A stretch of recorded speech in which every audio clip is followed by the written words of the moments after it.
Hello friends, welcome to my channel SS zone for study में। अगर आपने अभी तक मेरे चैनल को सब्सक्राइब नहीं किया है तो प्लीज़ इसे सब्सक्राइब कीजिए और बेल आइकन पर क्लिक कीजिए। मैं आज आपके लिए लेकर आई हूँ बहुत ही important topic exam point of view से, ब्लड।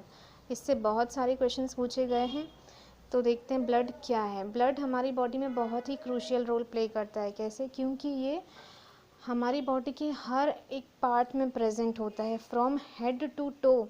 ये हर जगह प्रेजेंट होता है। तो मैं आपको इस वीडियो में बताऊंगी इसका कॉम्पोजिशन क्या होता है, ये कितने अमाउंट में प्रेजेंट होता है।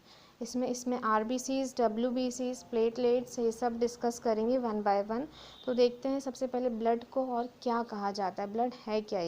ब्लड है एक कनेक्टिव टिश्यू। जिस तरह से हमारी मसल्स होती हैं, बोन्स होते हैं, ये सब टिश्यू संयोजी होते हैं ना, कनेक्शन का काम करते हैं। उसी तरह से ब्लड है। ब्लड है हमारा फ्लूइड कनेक्टिव टिश्यू। क्यों? क्योंकि ये फ्लोटिंग फॉर्म में है, बहता हुआ है, इसलिए इसको फ्लूइड कनेक्टिव टिश्यू कहा जाता है। ये हमारी बॉडी में 5 से 6 लीटर प्रेजेंट होता है। एक ह्यूमन बॉडी में ब्लड कितने अमाउंट में प्रेजेंट होता है? 5 to 6 लीटर। तो अब देखते हैं ब्लड में जो आरबीसीज होती हैं वो बनती कहाँ है, फॉर्म कहाँ होती हैं। तो जब बच्चा वोम में होता है, मदर के वोम, गर्भाशय में, जब उसका बर्थ नहीं होता है, तब एम्ब्रियो स्टेज में वो आरबीसीज जो हैं वो लीवर में फॉर्म होती हैं। बट अडल्ट स्टेज में ये बोन मैरो में फॉर्म होती है। ये बहुत ही बार पूछा गया है कि एम्ब्रियो स्टेज में लीवर में फॉर्म हो रही हैं और अडल्ट स्टेज में आरबीसीज बोन मैरो में फॉर्म हो रही हैं। तो चलिए इसके सेल्स हम देख लेते हैं पहले एक डायग्राम में। ये ब्लड सेल्स हैं हमारी, ये प्लेटलेट्स हैं, रेड ब्लड सेल्स, और वो हैं वाइट ब्लड सेल्स। तो एक टेबल फॉर्म में सबसे पहले इसको पढ़ते हैं, इसका कंपोजिशन। तो ये इसमें क्या क्या होता है? प्लाज्मा होता है और कर्पसल्स होते हैं। ठीक है, प्लाज्मा जो है लिक्विड पार्ट है जो 55% होता है ब्लड में, और कर्पसल्स जो है वो सॉलिड पार्ट है, वो 45% होता है ब्लड में। तो सबसे पहले हम प्लाज्मा को देख लेते हैं, लिक्विड पार्ट। अब मैं आपको पूरे ब्लड का नहीं बता रही हूँ। ब्लड के अंदर प्लाज्मा है और प्लाज्मा के अंदर जो वाटर है वो 90 से 92% होता है। और इसमें प्रोटीन्स भी होते हैं। किसमें? प्लाज्मा में। कितने परसेंट होते हैं? 6% प्रोटीन्स प्रेजेंट होते हैं। प्रोटीन में अलग से इसके बाद थोड़ी देर बाद आपको बताऊंगी कौन कौन से प्रोटीन्स होते हैं। तो पहले हम देख लेते हैं कर्पसल्स। ये है सॉलिड पार्ट, 45% प्रेजेंट होता है। और इसमें आरबीसीज होती हैं, रेड ब्लड कर्पसल्स, डब्ल्यूबीसीज होती हैं, वाइट ब्लड कर्पसल्स, और प्लेटलेट्स होती हैं।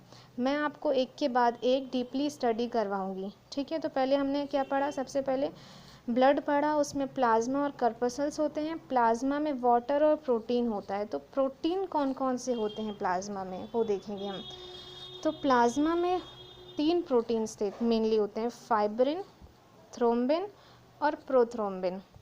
ठीक है, ये बहुत ही क्रूशियल रोल प्ले करते हैं बॉडी में। क्यों प्ले करते हैं इतना क्रूशियल रोल? चलिए देखते हैं। जैसे कि एक वाटर टैंक है, उसमें अगर छेद हो गया तो सारा पानी जो है उस छेद के थ्रू बाहर निकल जाएगा, लॉस हो जाएगा। उसी तरह से हमारी बॉडी में अगर कट लग गया, ज़रा सी चोट लग जाती है, तो ब्लड कैसे ऊज आउट होने लगता है, बॉडी से निकलने लगता है। तो हम देखते हैं कुछ ही देर के बाद वहाँ पर एक क्लॉट, एक थक्का बन जाता है, जिससे कि ब्लड निकलना वहाँ से स्टॉप हो जाता है, रुक जाता है। वो इन्हीं तीनों प्रोटीन्स की वजह से ब्लड वहाँ रुक जाता है। फाइब्रिन एक थ्रेड बना लेता है उस जगह पे, तो ब्लड हमारा वहाँ से नहीं निकलता, ब्लड लॉस नहीं होता। लेकिन अब हम सोच रहे होंगे कि ये जो है ब्लड क्लॉटिंग के लिए हेल्प करते हैं, तो बॉडी के अंदर ब्लड क्यों नहीं जमता? सिर्फ बाहर निकलने पर ही क्यों जमता है? ये तीनों प्रोटीन बाहर निकलने पर ही क्यों वर्क करते हैं? क्यों? क्योंकि हमारे बॉडी के अंदर एक और प्रोटीन प्रेजेंट होता है जो जस्ट ऑपोजिट वर्क करता है इसका। उसका नाम है हेपेरिन।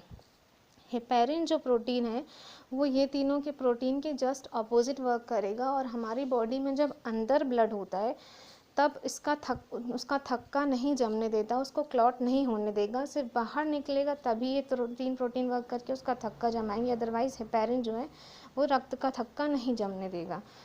तो अभी हमने प्लाज्मा पढ़ लिया है, उसके अंदर प्रोटीन्स पढ़ लिए। अब सेकेंड पार्ट कर्पसल्स पर आ जाते हैं। कर्पसल्स कौन कौन सी? आरबीसी, डब्ल्यूबीसी और प्लेटलेट्स हैं। तो हम सबसे पहले आरबीसी डिस्कस करेंगे। आरबीसी को क्या कहा जाता है? रेड ब्लड सेल्स इसका फुल फॉर्म है।